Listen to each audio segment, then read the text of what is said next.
Yo, what is going on, guys? This is your boy TrevCL, and we are here for our PMC Orange League Season 2 draft recap. Now, the PMC Orange League is also known as the PMC D League, and if you remember, we were a part of that actually in Season 1, which was about almost a year ago-ish. I think it ended about 8 months ago, something like that. So yeah, it was a big wait, but Specs had told me that he was making another D League, and I was like, you know what, might as well get in there. But if you do remember my D League videos, you remember that I didn't really upload like the last couple battles.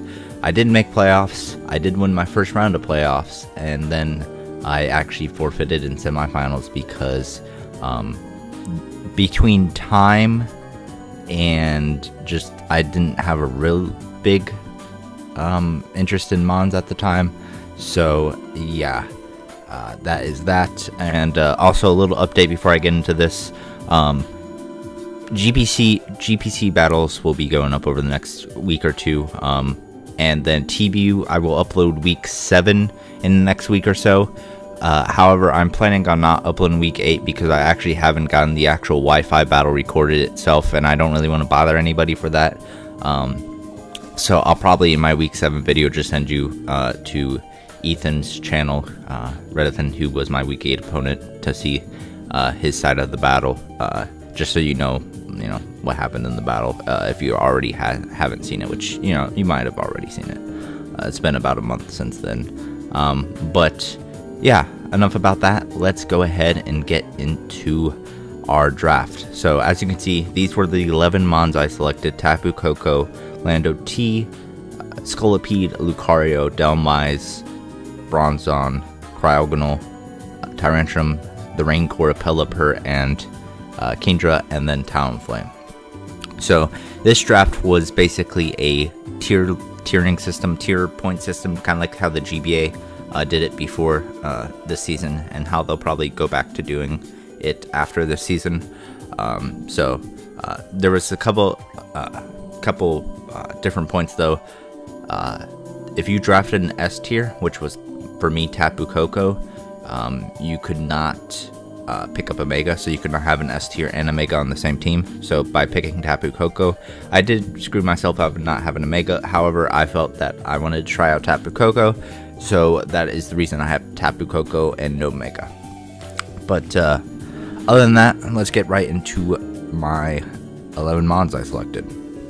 So my first Mon was Tapu Koko, and the reason why I selected it first, a lot of people don't think it's a first round pick. I think it has the potential to be a first round pick. I've really wanted to try it out ever since its conception, a couple months before Sun and Moon came out. Like even before I knew the stats, I was like, I want to use this Pokemon. And then once its stats came out, I was like, I definitely want to use this Pokemon. Its offensive move pool is pretty limited in its dual stabs, which even then on the physical side, it only gets really wall charge and then like spark. So it's really limited to like stabs, flying on the physical side, grass on the special side, and then whatever hidden power you want to run. And I believe it might get no, that's about it. It doesn't get much. It gets U-turn, so that's cool, but doesn't get much for coverage. However, what it lacks in coverage, with its ability, it hits all of its electric moves, especially the physical ones, hit very, very hard. It also has a good utility with stuff like Nature's Madness, Roost, Dual Screens, Taunt, Volt Switch U-turn, stuff like that. Really good utility moves for momentum, to stop defensive Mons, and stuff like that. So I definitely want to try out Koko. I'm really looking forward to using it. It's very fast Mon at base 130. Criticisms are it's not strong outside of electric terrain, but I think that won't matter too much, so we'll see. But moving on, another Mon I wanted to try out ever since Gen 7 came out was Lando T. Once I saw, well, maybe not at the very beginning, but once I saw Maddie's NPL season and Zazo's GPC season, I was like, this Z move Lando that's pretty cool. So Lando was actually not a new Pokemon for me. I used it in NPO Season 3, and I really liked it as like, I believe, a 3rd or 4th round pick for me then. Now Lando is arguably a 1st round pick, and I was the wheel pick at 16, so that's why I was probably able to get Coco and Lando together. So, you know, if I'm not using Z moves, Lando could be used as a nice Volt turn core with Coco if need be. Lando makes such a good Z move user because it gains a secondary stab in Fly, which is really good. A lot of mons that have 2-turn stab moves definitely appreciate having Z moves. Its coverage is insane. Its setup options are insane. It pretty much gets every setup option it needs to. Rock Polish, Sword Stance, Bulk Up, Calm Mind, for even the cheeky special sets.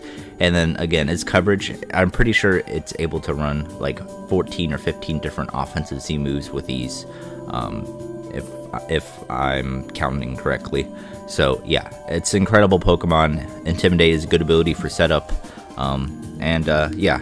So we'll see. And the Z move rules are 1 Captain, which can use any Z move outside of evasion boosted moves and omni boosting. So I am able to use not only the offensive ones, but stuff like Z bulk up, and stuff like that. So that was Lando T. Next we picked up Scolipede. Now Scolipede I had huge success with in March Madness with passing in the circuitry.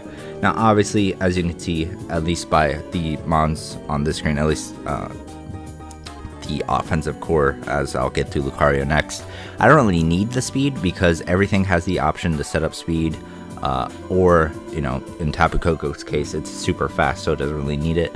Plus my core of like Bulu, Circuitry, and Scolipede isn't complete, and I think Tapu Bulu is pretty necessary on that core to weaken the ground move. So obviously I'm not going to be doing March Madness shenanigans with Scolipede, but it's still really nice because its ability to set up T-Spikes, spikes, and then baton pass speed into anything I might need it to is really good. It's got a good offensive move pool with stuff like Aqua Tail, Superpower, Earthquake, Mega Horn, even Pursuit, it's Rock Slide, and then it can also be a terrifying sweeper with stuff like Sword Stance plus Speed Boost.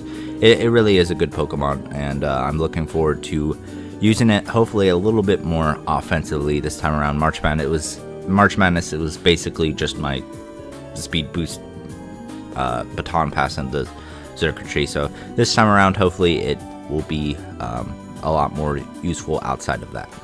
Next we have Lucario, and you guys might know that Lucario is one of my favorite Pokemon. In my GPC Season 5, it was by far my best Pokemon I had. It was like 15-7, I believe, that season, in like 10 or 11 games, something like that. But yeah, Lucario, its move pool is insane. As good as Lando's move pool is, I think Lucario's might actually be about the same. It gets a lot of stuff. It might actually get more coverage moves than Lando does. But its setup is also insane, arguably just as good, if not better, than Lando's as well. The only problem is its speed. It's super powerful, but it's not the fastest mon, and unlike Lando, it doesn't have necessarily the bulk to set up that Lando does. As you can see, there's a big difference in bulk between the two. However, I think Lucario is underrated as a setup sweeper because a lot of the time I don't feel the need to run speed to outspeed some of my opponents' Pokemon. So a lot of the time I will run like 200 EBs in bulk, and I'll be able to easily eat up hits and set up a nasty plot, set up agility, set up a sword stance. But yeah, I think Lucario is a little bit underrated by some people. Some people call it overrated. I call it, I think its bulk is a little underrated. And like obviously 70 bulk isn't nothing to write home about, but I think with the right investments and matchups, it could be a very terrifying Pokemon indeed. So that is Lucario. Next, I wanted a spinner, or a defogger, and actually Delmise and Decidueye were there, so I had the choice. I maybe should have gone with Decidueye. I might regret that decision later, but I wanted Dhelmise just because I've wanted to try out both Decidueye and Dhelmise, but Dhelmise a little bit more. It's got stuff like it's basically got 3 steals, or not 3 steals, 3 stabs with a steel stab. It makes a nice trapper, although both it and Decidueye had a way of trapping. But I wanted something that was maybe not super fast, because maybe I could add a Trick Room element to my team, as you can see with the Bronzong right there. And like, I wanted a spinner just because I also had spikes and T-spikes, so I didn't want to defog those away. So not much more to say about Dhelmise than that. I also didn't feel the need of Baton Pass with Decidueye because Scolipede could be my Baton Passer if need be. Obviously I can't pass Nasty Plots with Scolipede because it's or Sword Stance really, unless because it doesn't get Nasty Plot, and Speed Pass plus another boost is illegal, so I would have to run like SD Pass without Speed Boost. But I didn't really feel the need for Baton Pass with Decidueye if need be. Maybe I'll change my mind, maybe I'll pick it up in free agency, but for now I think Dhelmise was my correct choice, and I'm looking forward to possibly using it. Next, I want another rocker outside of Landorus because I didn't want to bring Landorus as rocks. I didn't want Landorus to have to be my rocker. And also, sorry if you hear the background play noise, but so I picked up Bronzong. I don't think I've ever used it before, but I've definitely been looking forward to, picking it up because I've seen it's done great things. It's got, rocks, still screens, Trick Room, cool stuff like Explosion, Trick, and then it's actually got a pretty decent offensive move pool as well, and it does have the option to boost its offensive with Calm Mind, as well as it can actually run Rock Polish, which memes are a thing, so maybe one day you'll see me run Rock Polish Bronzong. But mainly I wanted another ground immunity could never hurt, especially when I have Coco as my #1 pick. So 2 ground immunities and a ground resist so far, with 2 ground weaknesses is pretty good. But as you can see, my team's getting a little weak to fire, which I will try to patch up with my next few picks after this next pick, which I wanted another form of hazard removal. And Cryogonal got actually a pretty big buff this gen with plus 20 HP and plus 20 defense, so it can actually take physical hits kind of now, instead of just dying to like quick attack from anything. But yeah, it actually can take hits. It's a good spinner. It actually does get recovery, which is cool. Probably won't ever use recover on it just because I'll probably use it as an offensive mon. But yeah, it does have that option. It's got cool utility moves like dual screens, knockoff, haze, stuff like that. And then freeze dry is also really cool because I can obviously things that usually wall my ice type will be freeze dried if they're just so happen to be a water type. Its move pool isn't the greatest, but I can also possibly run like a Hail Aurora Veil set. That could be kind of cool.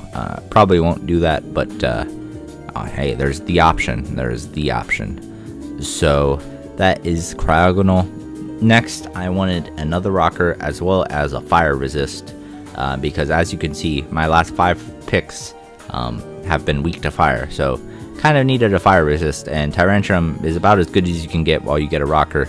It's also a very scary setup sweeper with DD rock polish. It can be a scarfer. It can be impossible to switch into with a band. It has a very good move pool. A lot of my mons actually have their move pools are either lacking or they have incredible move pools. There's really no in between with these Pokemon. But it definitely was a mon I wanted to pick up. It can be a pretty cool defensive mon as well as a good shuffler with stuff like Roar and Dragon Tail. That allows me to shuffle things around with my hazards up. Could be very, very spooky indeed. Next, we have our Rain Core. So, Coco obviously would appreciate being able to hit Thunders which are super powerful. And just Rain core of Pelipper and Kingdra in general is just terrifying. Pelipper actually has some nice utility. It's a defogger. It can be a Fizdef Mon. It can be even an offensive Pokemon, which, you know, Specs Pelipper could be scary. Agility Pelipper could be scary. So not too much to say about Pelipper. It's mainly just the Rain setter, but it does have some cool options for Kingdra. And Kingdra is the main dude of the core. You know, Kingdra, you know what it does. You know, it spams water moves, mainly Specs, sometimes Life Orb. You know, and every occasion might be a DD setter, setup Mon. It could be, you know, even sub disable. It has some cool options, but it allows me to, you know, have some more scary offense. I might have picked up too much offense. I might go back and make some transactions to get a little bit more defense, because as you can see, it is a lot of offense. I'll have to build some teams for the first few weeks before I make any decisions, but it is quite a bit of offense and not too much defense, so we'll see. And finally, my final pick was Talonflame. Now, Talonflame was another fast Mon, which, you know, outside of Ring, I only had really Tapu Koko, so it was pretty nice for that. Also, Talonflame, I think, is really underrated. I mean, obviously, it's not nearly as good as it was without Gale Wings, not even close, but it still has, like, the bulky set is still pretty good. Banned Talonflame is still pretty good. Even, like, setup Talonflame, SD, bulk up, stuff like that. Still really good sets.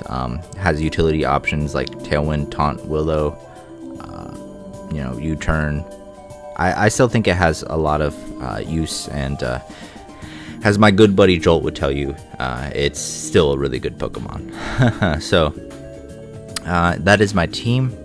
I know this wasn't exactly the most in-depth, but I wanted to keep it kind of short and sweet.